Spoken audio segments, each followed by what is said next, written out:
Good evening, my lovelies, and welcome. I'm Lady Creepypasta. This evening we have another tale from author RedNovaTyrant called The Shifts. Before we get into this tale though, my dears, I'd like to remind you that if you'd like to follow me on social media, I am Lady Creepypasta on Facebook, Instagram, as well as TikTok. I'm trying something new recently. I'm putting out little micropastas, 1-minute tales of horror on YouTube Shorts, TikTok, as well as Instagram Reels. So, if you feel a need for a fix between story releases on YouTube and the podcast, be sure to check that out. And now though, my dears, it is time. So come, lean in closer, and we'll begin.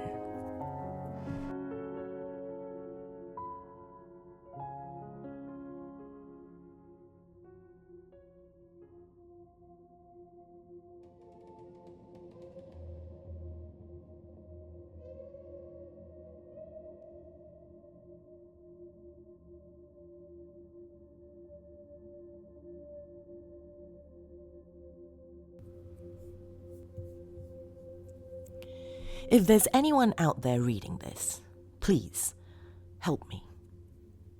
I heard that this community seems to have a fascination with this kind of thing, so maybe someone has some information that could help me.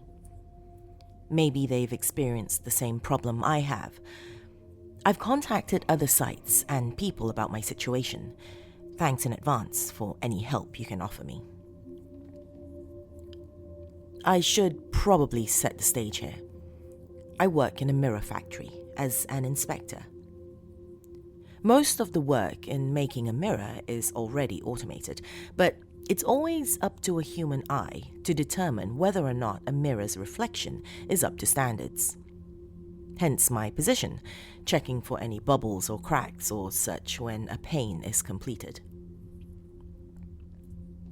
In the factory itself, there's probably only about 30 of us in total. We tend to ship out a lot more large mirror panes than actually cutting or designing some mirrors, the kind you might find in a gym or such, as an industrial supplier, you might call us. And as I said, it was my job, along with some others, to check these panes for faults. Everything at work was going fine, that is, until about a month ago. At that time, there had been a break-in during the night for the first time since I had gotten my job over 2 years ago. But the weird thing about the break-in was that nothing was stolen and nothing was broken, save for one door's lock that led outside, leading to the security alarm's activation. The only thing the intruder had seemingly done was open the silver vat. Mirrors are reflective thanks to silver, if you weren't aware, but the silver we use is already in liquid form. They must not have known that or just couldn't get any and decided to take off. Security footage was useless, as it was too dark to tell who it had been or what discernible features they might have had that would give them away. Regardless, the police did their investigating and couldn't come up with anything, so my boss hired some security guards to keep watch during the night.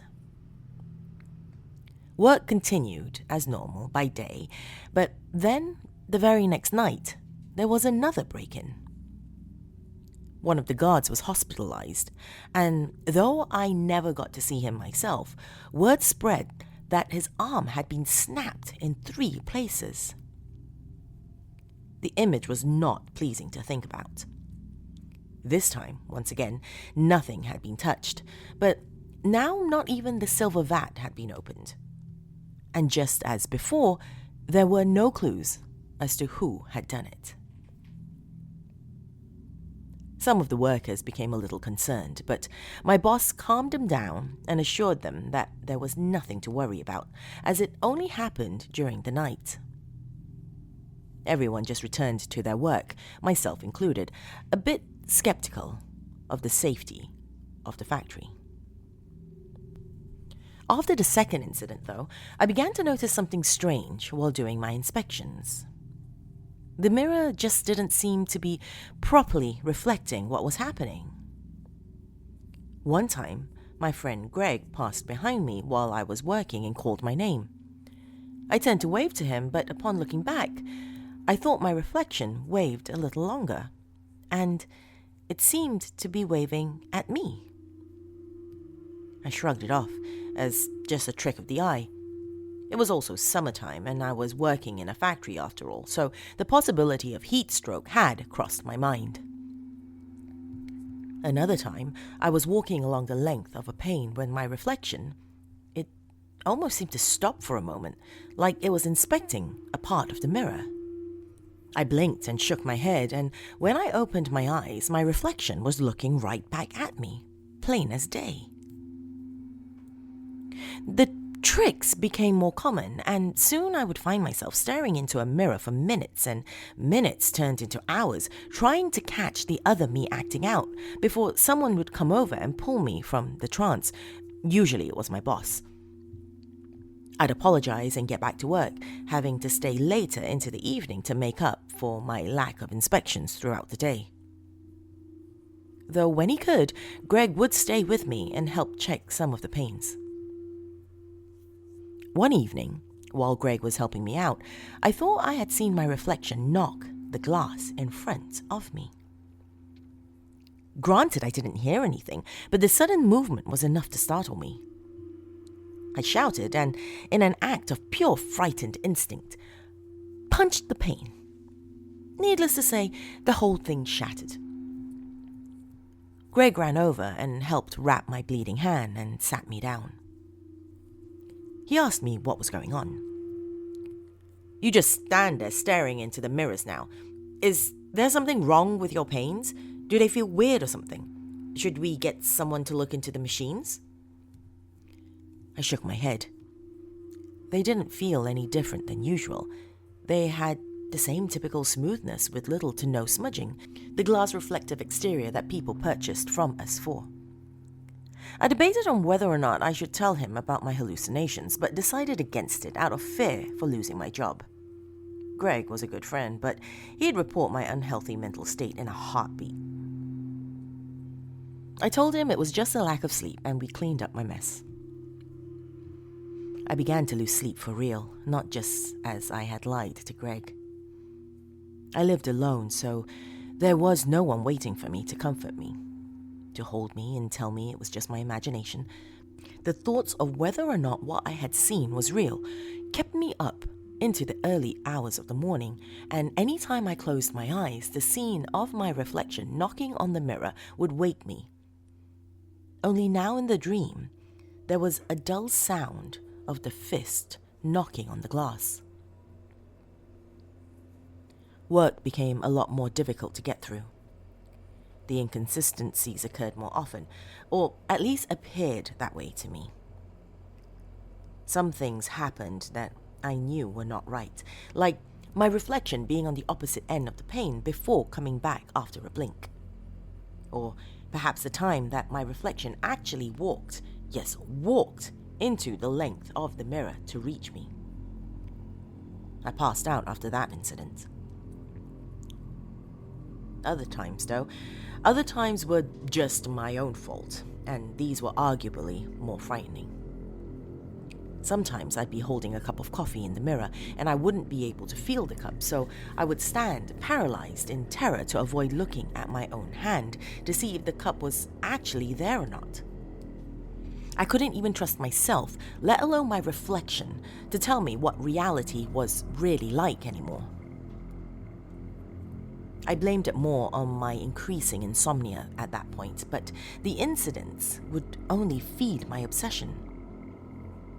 Eventually, my work had become so minimal, my boss asked me to see him in his office. I tried to come up with some story that eventually led to extreme lack of sleep, but he just waved me off and told me that if I didn't shape up soon, he'd fire me. I had accidentally let a few bubbles get through inspection, and some buyers had called in to voice their disappointment. Now the existing threat of losing my job only compounded to my mental well-being. Another break-in occurred, with the same details as the last two. But this time, one of the guards went missing. The police searched for days, but in the end, there wasn't a trace of him left. More workers began to get spooked, and a few even quit. I was particularly terrified, and now had even more fuel for my insomnia. My boss finally got the message and decided to hire more guards, as well as assigning a group for daytime patrols. Everyone seemed happy enough with that. I returned home from another unproductive day at work to find something interesting on the news. Apparently, a suspect had been turned in regarding the first break-in at the factory. It turned out that it had been a teenage boy and his two friends who initially entered the factory, supposedly just out of curiosity, which clearly meant they were up to no good.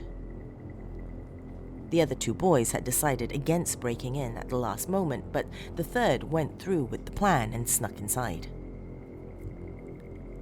The boys then explained that after their friend returned, he seemed very different.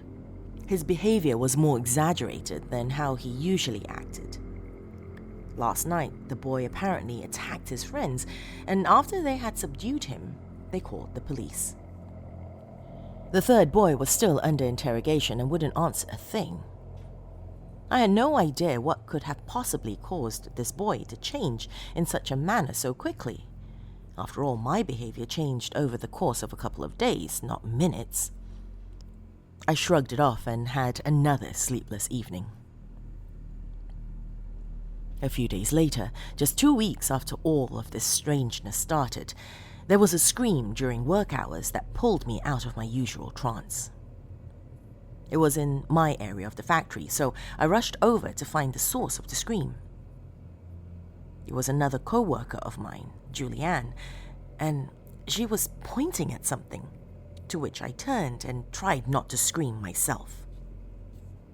Greg was dead, sprawled over a work table with his neck cut open and broken pieces of mirror scattered all around him, floating in a pool of blood.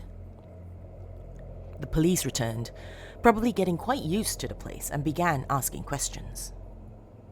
None of the guards or anyone in the factory had seen anything, but they had immediately responded to Julianne's scream. Makes sense, as our group of inspectors were off in one corner of the factory, and none of us were particularly easy to see without coming right over to talk to us due to the mirror's reflections and the factory's machinery. We were all given time off until the investigation had been completed. I had hoped I would be able to make up for lost sleep, but of course, that didn't happen. In fact, the image of Greg's corpse had burned into my mind, and every time I so much as blinked, he was there. His glazed-over eyes rolling towards the back of his head, the torn skin and muscle of his neck standing out in the memory. Since I couldn't sleep, I tried to get my mind off the weird things in my life by filling the time with gaming, mostly shooters. They were mindless and easy to play and acted as a great stress reliever, especially when you could mow down an entire enemy team of noobs. I'm getting sidetracked. Greg's death was eventually ruled as a suicide, seeing how no one else was witness to a suspect and the broken mirror suggested the tool used. But Greg was usually a very chipper and kind person. He never gave off the vibe that he would off himself like that. Then, when my paranoia had finally reached its peak, a new idea, an insane idea, dawned on me. What if there was someone on the other side? What if Greg had been killed by his reflection? I began doing some research on the idea of alternate dimensions being accessible through mirrors, but all I got back were either some terrible stories written on this site, I imagine out of an estranged interest in the matter, or the most occult level shit you could imagine. This, as you can imagine, just made my mental state worse. Now I was a complete mess. I couldn't focus, and I was scared to stand in front of a mirror, just out of the paranoid fear that the other me would reach out and switch places with me. I had even removed all the mirrors in my own home, either putting them in the trash or, for those fixed into the building, smashing them. Rumors began spreading about me, whispers that I was having some kind of psychotic breakdown. Mirrors were barely coming out inspected from my station, and eventually, my boss fired me. Disheartened, I went home and turned on the TV to try and relax. As if I was cursed to be haunted by strange occurrences, my heart stopped as the news came on. It was a report on a recent suicide. The victim had leapt off a bridge into very shallow water, breaking his neck upon impact. They claimed that no one had ID'd the body yet, but upon showing an image of the corpse, I took a sharp breath. It was Greg. I immediately went into a frenzy. This couldn't be possible. Greg had already died in the factory. It was a suicide. So why was the news reporting he had jumped off a bridge? The mirror theory made its way back into the spotlight to me. A crazy, paranoid mess of a man. It made perfect sense. Greg's reflection had come out, broken the mirror, killed the real Greg, and then left. Because no one could tell the difference. But what about the sound of the mirror breaking? Perhaps it broke one on the other side first? Yes, and then we wouldn't be able to hear it. The knocking. The knocking. I hadn't heard my reflection knock. Then it came through a different pane and killed Greg. But then, why did it kill itself? Maybe guilt? I decided there was only one course of action I could take, to infiltrate the factory and test my theory. I waited until night, and then, using a work key I had forgotten to turn back in, I made my way towards the inspection area. As I came running around the corner with a small flashlight I had bought, I could see my reflection in one of the panes. But something was off about it. The light wasn't bouncing back. The mirror had absorbed the light. As I approached the mirror pane, I could see my reflection more clearly. It was smiling at me. I almost shouted in surprise, and my reflection noticed that. It began to talk, as its lips were moving, but I couldn't hear anything, so I cautiously pressed my ear up to the glass. A pair of lips grazed my ear. "Thanks for touching the glass." A hand grabbed my arm, and we began to get into a scuffle. At some point, I dropped my flashlight, but the two of us were falling in and out between the two mirrors. My reflection seemed determined to always keep one part of either of us between both worlds, and constantly tried to fight me off and get into my world. The mirror became like a warm liquid as I flailed in and out between our worlds. As the fight continued, I grew more and more infuriated, and a rage boiled inside me. All of the stress, the paranoia, my grief for Greg, all compounded into one raging outburst. I took my copycat by the head and began slamming it into the cement floor. He stopped moving after the third hit. It felt kinda good to let all of that out. Breathing heavily, I threw him over to his side and then scrambled for my flashlight on my side. I then threw the flashlight at the mirror. It shattered on impact, and I immediately got up and made my escape as guards rushed to the scene. When I got home, I rushed to bed and hid under my covers, squeezing my eyes shut. I eventually fell asleep, and it was the first good sleep I had had in weeks. I was awakened by the ringing of my phone. I groaned and moved over and reached for it on my night table drawer.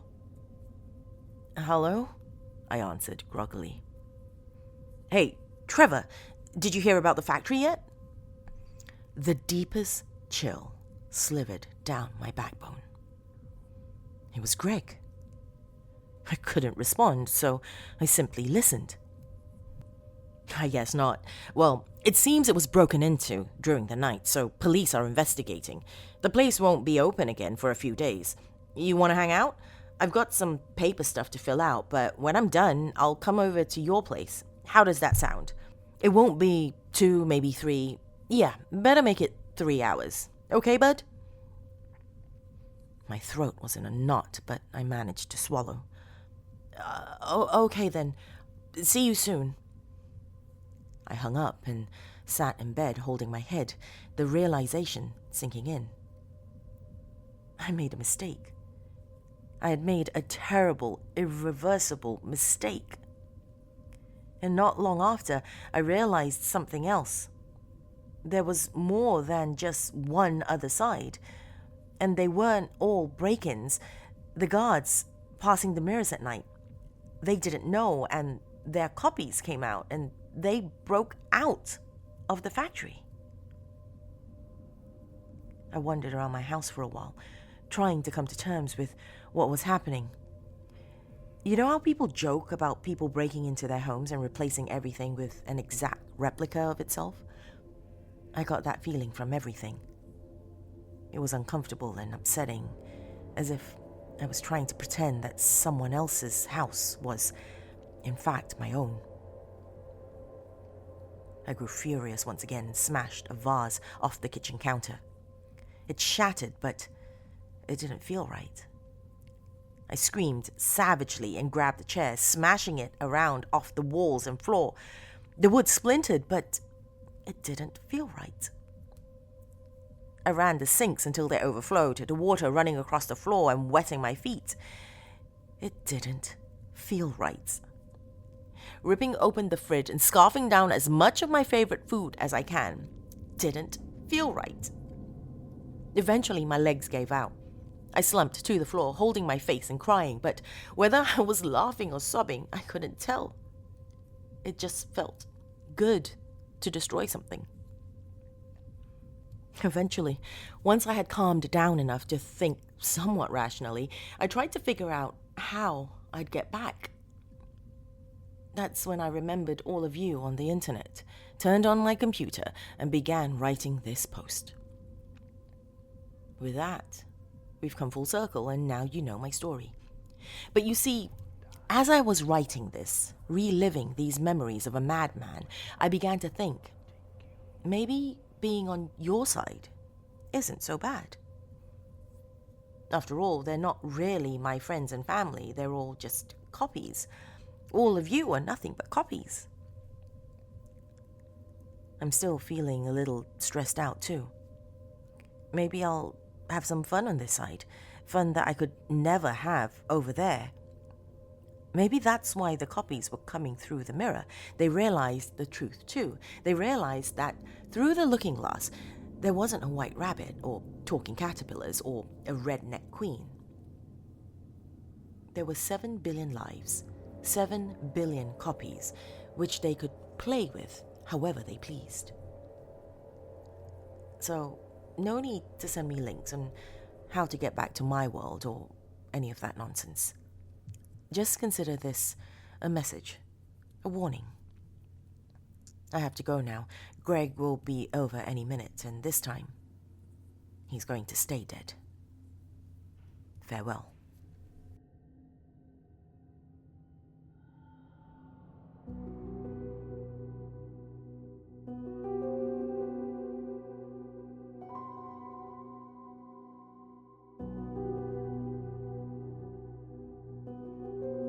I will admit, my dears, the way things have been going recently, it does truly feel like we're all living in an alternate dimension of late.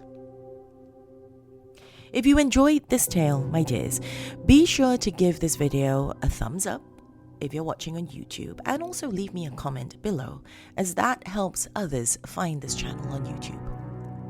If you are enjoying this on the podcast, be sure to give the podcast a review on whatever platform you're listening to this on. And as usual, before I go, a big thank you to my dark family on Patreon.